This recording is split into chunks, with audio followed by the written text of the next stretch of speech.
মানুষের উপকার করা ভালো, এটা আমরা বুঝি, তবে এটা আল্লাহর ওলি হওয়ার পথ বা দিনদার মুসলমানের একটা পরিচয়, এটা আমরা অনেক সময় বুঝতে পারি না।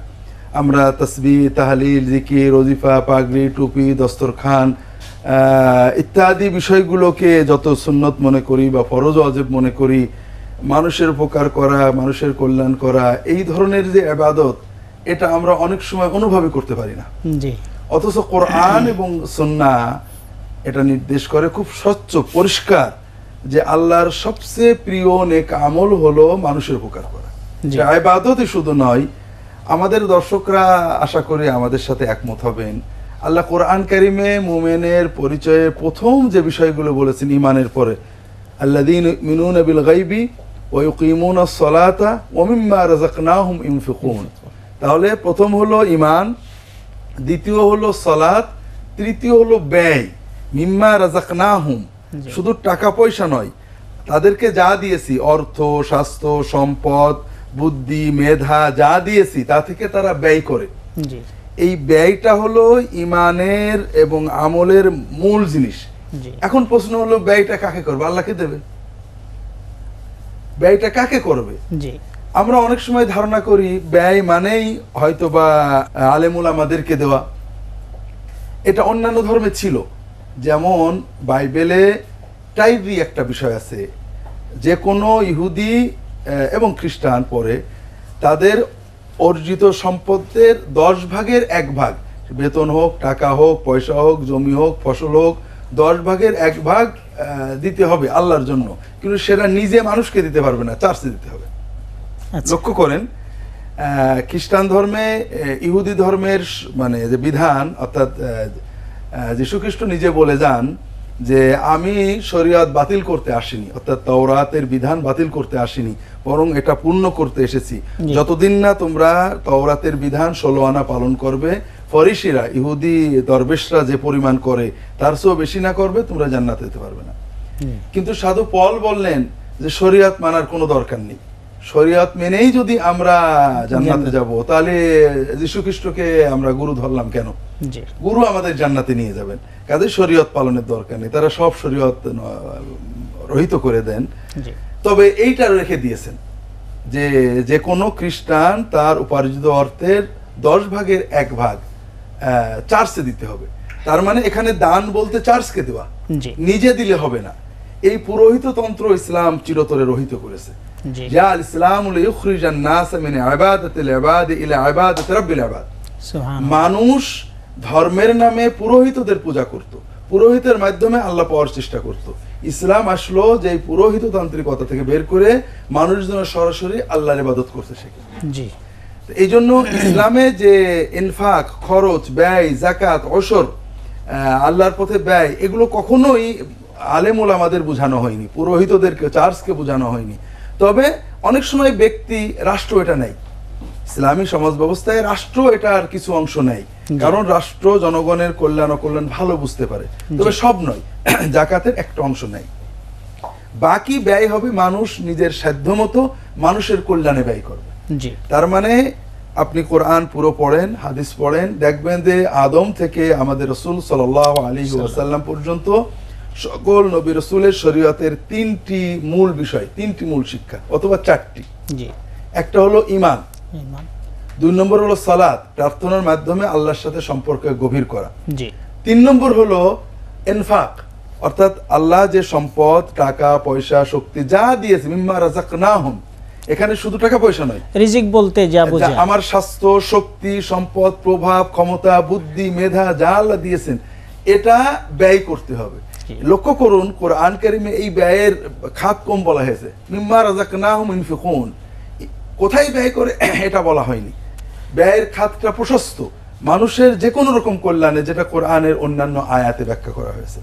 তাহলে প্রথম হলো এই বিশ্বাস, দ্বিতীয় হলো সালাত, তৃতীয় হলো ব্যয়, চতুর্থ হলো সিয়াম, অর্থাৎ নিজের জৈবিক চাহিদাকে নিয়ন্ত্রণ করে উপবাস থেকে আল্লাহ জিকির বেশি করে আল্লাহর সাথে সম্পর্ক গভীর করা। এই 4টে বিষয় বলতে গেলে সকল ধর্মের মূল ইবাদত। কাজেই এরপরে আমরা যখন ইনশাআল্লাহ হাদিসগুলো আলোচনা করব, আমরা দেখব যে মানুষের হক আদায়টাই এবং মানুষের উপকারটাই সবচেয়ে বড় ইবাদত। রাসূলুল্লাহ সাল্লাল্লাহু আলাইহি ওয়াসাল্লামের জীবন যদি আমরা দেখি তাহলে দেখবো উনি জীবনের শুরু থেকে শেষ নিঃশ্বাস পর্যন্ত শুধু মানুষের চিন্তা করেছেন। জীবনের শুরু থেকে শেষ পর্যন্ত মানুষকে নিয়েই যত চিন্তা ওনার ছিল, মানুষ কিভাবে মানুষের কল্যাণ করা যায়। দুটো উদাহরণ দিলে আমরা বুঝতে পারবো। যারা সুন্নত চান, রাসূলুল্লাহ সাল্লাল্লাহু আলাইহি ওয়াসাল্লাম যখন ওহী পেলেন, ওহী অনুভূতি নিয়ে কাঁপতে কাঁপতে উনি ঘরে আসলেন। ঘরে এসে খাদিজাকে বললেন, জাম্মিলুনি জাম্মিলুনি ওয়াল্লাহি ইন্নী লাখশা আলা নাফসি, আমাকে চাদর দিয়ে ঢেকে দাও ঢেকে দাও, আমার ভয় হচ্ছে আমি কোনো বিপদে পড়লাম কিনা। তখন খাদিজা রাদিয়াল্লাহু তাআলা আনহা তাকে সান্ত্বনা দিলেন। তিনি কি বললেন?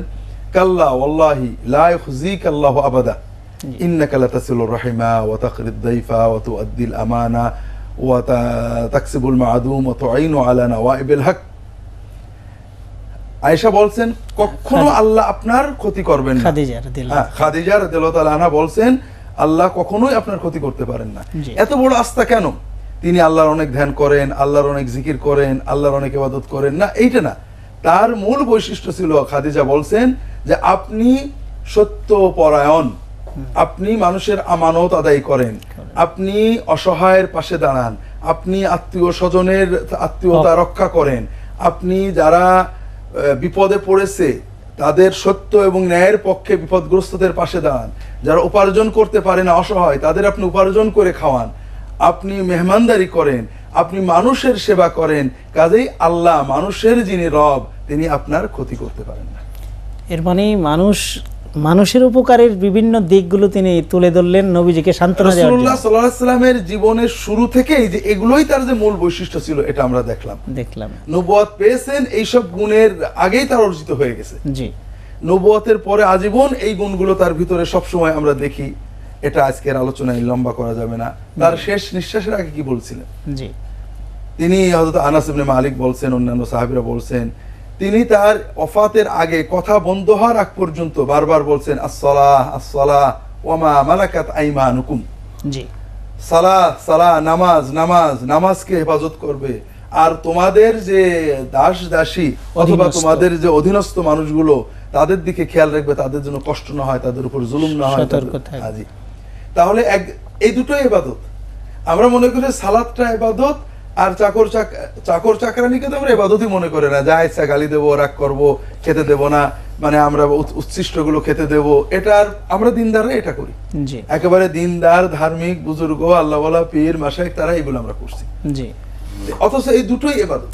কাজেই আমরা কোরআন এবং হাদিসে দেখতে পাই সকল ইবাদতের ভিতরে সবচেয়ে বড় ইবাদত যেটা মানুষ সংশ্লিষ্ট, মানব কল্যাণের সাথে তিন ক্যাটাগরি করা যায়। আমরা পরে হয়তো আমরা শুনবো স্যার আপনার কাছ থেকে। আলহামদুলিল্লাহ, আমাদের সমাজে যে ধারণা আছে যে এটা সামাজিকতা, ইবাদত নয়, এই ধারণাটি ইসলামের সাথে সামঞ্জস্যপূর্ণ। এটা হলো কোরআন হাদিস সম্পর্কে আমাদের না জানার কারণে এটা হয়েছে যে আমরা নিজেরা কোরআন পড়ি না, হাদিস পড়ি না, সাধারণভাবে মানুষের মুখেই শুনি।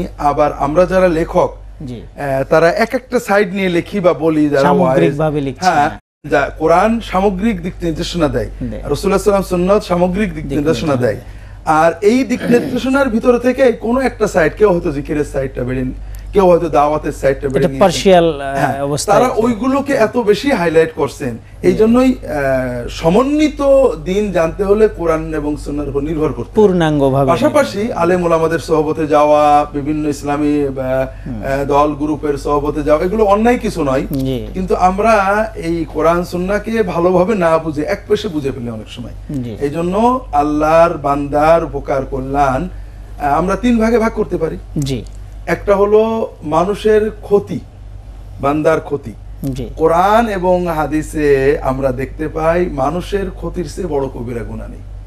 শিরিকের পরে, যেটা আল্লাহর সাথে শিরিক করা, এরপরে যত কবিরা গুনার তালিকা আছে দেখবেন এর সবচেয়ে বড় কবিরা গুনাহ, এগুলো ভয়ানক বলা হয়েছে, ভয়ঙ্কর, এগুলো সব মানুষের সাথে। পিতা মাতার অধিকার নষ্ট করা, মানুষ হত্যা করা, মিথ্যা সাক্ষ্য দেওয়া, জাদু করা, আপনার মনে করেন মানুষের ক্ষতি করা, গীবত করা, পরচর্চা করা, মানুষের ভিতরে শত্রুতা বাড়িয়ে দেওয়া, মানুষকে কর্কশ ভাষায় কথা বলা, এমনকি বিশ্বাস করেন মাজলিসের ভিতরে বসে একজনের কষ্ট দেওয়াকে কবিরা গুনাহ বলা হয়েছে। জি, মানুষের যত কবিরা গুনার তালিকা আপনি পাবেন আল্লামা যাহাবীর কাবায়ের বই, দেখবেন এর 12 আনা গুনাহ মূলত মানুষের সাথে জড়িত। 2 নম্বর হলো যে মানুষের হক আদায় করা। সব ফরজের ভিতরে একটা হলো মানুষের ক্ষতি না করা। যত হারাম আছে সবচেয়ে কঠিনতম হারাম শিরিকের পরে বলতে গেলে মানুষের ক্ষতি করা। দ্বিতীয় মানুষের হক আদায় করা। যত ফরজ রয়েছে সব ফরজের ভিতরে বড় ফরজগুলো হলো মানুষের হকগুলো আদায় করা, পিতামাতার হক, প্রতিবেশীর হক, ক্রেতার হক, বিক্রেতার হক। এগুলো আমরা পরে সময় পেলে ব্যাখ্যা করবো ইনশাআল্লাহ। এমনকি এখানে পার্থক্যটা আমাদের দর্শকরা হয়তো এতদিন বুঝেছেন কিছুটা, যে আল্লাহর হক নামাজ খুবই বড় গুরুত্বপূর্ণ ফরজ নিঃসন্দেহে। নামাজ একজন কাজা করেছে, তওবা করেছে, নামাজের আল্লাহ মাফ করবেন, আল্লাহ এবং বান্দার মাঝখানে। মদ পান কঠিনতম হারাম, আল্লাহ তওবা করলে মাফ করবেন। কিন্তু মানুষের হক দেয়নি বা কষ্ট দিয়েছে, অথবা মানুষের ক্ষতি করেছে, এই পাপগুলো কিন্তু আল্লাহ তওবা করলেও পুরোটা মাফ করছেন না, কারণ এর সাথে বান্দার হক জড়িত। আল্লাহ ন্যায় বিচারক, বান্দার কাছ থেকে ক্ষমা নেওয়ার ব্যাপার নিতে হবে। তৃতীয় যে বিষয়টা, একটা হলো ক্ষতি না করা, একটা হক আদায় করা, আর একটা হলো মানুষের উপকার করা। যত নফল ইবাদত আছে, যত নফল ইবাদত আছে, সব নফল ইবাদতের শ্রেষ্ঠ নফল ইবাদত হলো মানুষ কেন্দ্রিক। মানুষের আমরা ফজিলত আলোচনায় হয়তো এগুলো আসবে ইনশাআল্লাহ। তো স্যার, আমরা ক্রমান্বয়ে আপনি চমৎকার আমাদের একটা পয়েন্টে আমাদেরকে নিয়ে গেলেন যে আমরা যত ইবাদত পাই সকল ইবাদতের মধ্যে 12 আনাই হলো মানব সংশ্লিষ্ট, ব্যক্তিগত ইনফেরাদি, যেটা সরাসরি বান্দার সাথে আল্লাহর সম্পর্কমূলক, এগুলো পরিমাণে কম। আর মানুষের সাথে যে ইবাদতগুলো, যেগুলোর সাথে আল্লাহর হক রয়েছে, মানুষের হকও জড়িত রয়েছে, সেগুলোর পরিমাণ সবচেয়ে বেশি। এবং এই মানব সংশ্লিষ্ট যত বিষয়গুলো রয়েছে এগুলো ইবাদত, এই জিনিসটাও আপনার আলোচনা থেকে আমরা পেলাম। এখন স্যার, আরও একটা জিনিস আপনি আমাদেরকে পরিষ্কার করেছেন যে এই ইবাদতগুলোকে আপনি 3টা শ্রেণীতে বিভক্ত করেছেন। একটা হলো মানুষের ক্ষতি না করা, দ্বিতীয়টা হলো যে মানুষের হক আদায় করা, হক প্রদান করা, আর তৃতীয়টা হলো মানুষের উপকার করা। তো এই 3টা বিষয় আমরা 3টা পর্বে আলোচনা করতে চাই, যেহেতু বিষয়গুলো অত্যন্ত বিস্তারিত এবং এগুলো আমাদের জানা খুব জরুরি। আমরা এই ইবাদতগুলো থেকে বিমুখ হয়ে গেছি, ফলে অমুসলিমরা যারা আছে তারা এই সেবার নামে আমাদের এই ইবাদতটা আরো বিস্তৃত করছে। এখানে যেটা ঘটেছে, সব ধর্মেই সেবার কথা আসছে। জি, কারণ আল্লাহর যত নেককার বান্দা ছিলেন, পয়গম্বর ছিলেন, সবাই এটা বলেছেন। জি, আমাদের খ্রিস্ট ধর্মে যেটা ঘটেছে একটু আগে বললাম, সাধু পল এসে ইবাদতটা রহিত করে দেন, অর্থাৎ যত ইবাদত ছিল মূলত আর কিছুই রাখেননি, নামাজ, রোজা বা আল্লাহর সাথে সম্পর্ক, তওবা, তখন শুধু সেবাটাই রয়ে যায়। এই জন্য খ্রিস্টান ভাইয়ের সেবাকে অত্যন্ত গুরুত্ব দিয়েছেন, সত্যি আন্তরিকভাবে তারা গুরুত্ব দিয়েছেন এবং সেবাকে তারা চেষ্টা করেন এর মাধ্যমে আল্লাহ সন্তুষ্ট হন তাদের ধর্ম অনুসারে। আমাদের রাসূলুল্লাহ সাল্লাল্লাহু আলাইহি ওয়াসাল্লাম আল্লাহর সাথে ইবাদত, বান্দার সাথে ইবাদতকে সমন্বয় করেছেন। কিন্তু আমরা দুর্ভাগ্যজনকভাবে আল্লাহর সাথে ইবাদতের বিষয়টা হাইলাইট করতে, বান্দার সাথে ইবাদতের বিষয়টা আমরা অনেক সময় ভুলে যাই। এমনকি আমাদের যারা বুজুর্গ ছিলেন, আউলিয়াকে, যাদের কারামতের কথা বলে আমরা টাকা পয়সা সংগ্রহ করি, তারাও কিন্তু বান্দামুখী ছিলেন। আপনি পিছনের দিকে তাকিয়ে দেখেন, বড় এমনকি অনেক বুজুর্গ ছিলেন, সকালবেলায় কোনো এক বিধবার বাজার না করে দিয়ে তিনি মাদ্রাসায় যেতেন না।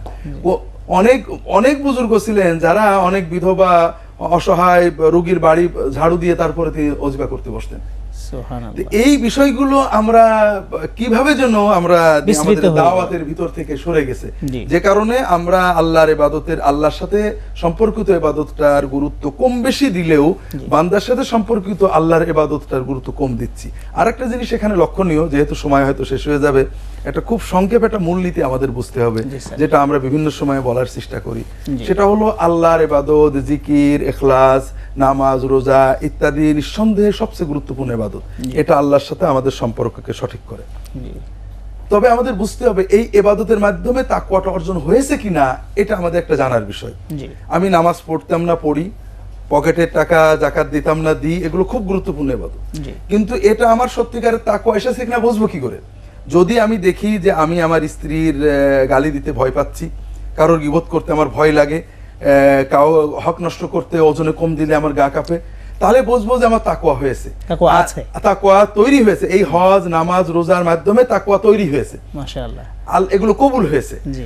আর যদি দেখি আমি নামাজও পড়ি, তাহাজ্জুদও পড়ি, কিন্তু বউয়ের সাথে রাগের সময় হুঁশ থাকে না, জি। যা ইচ্ছা তাই বলি, ছেলে মেয়ের হক দিই না, পিতামাতার সাথে পিতামাতার সাথে রাগের সময় হুঁশ থাকে না, তাদের সাথে খারাপ আচরণ করি, আমি আমার ছেলে মেয়ের হক দিই না, অথবা বোন ভাতিজা ভাগিনীদের সম্পত্তি রেকর্ড করে নিতে গেলে কোনো সমস্যা বোধ করি না, প্রতিবেশীর হক দিই না, ওজনে কম দিই, কর্মে ফাঁকি দিই, আমার কাছে এসেছে সেবার জন্য সেবা না দিয়ে বের করে দিই, এইরকম যদি আমার মনে আসে, এগুলোতে আমার কোনো আসর না হয়, তাহলে বুঝতে হবে আসলে আমার এই যে আল্লাহর ইবাদতগুলো করছি ওগুলো আসলে কবুলও হয়নি, আমার তাকওয়া তৈরি হয়নি। চমৎকার স্যার, আপনি আরেকটা জিনিস আমাদেরকে, খুব গুরুত্বপূর্ণ জিনিস আমাদেরকে, আমাদের শ্রোতা দর্শকদেরকেও দেখালেন।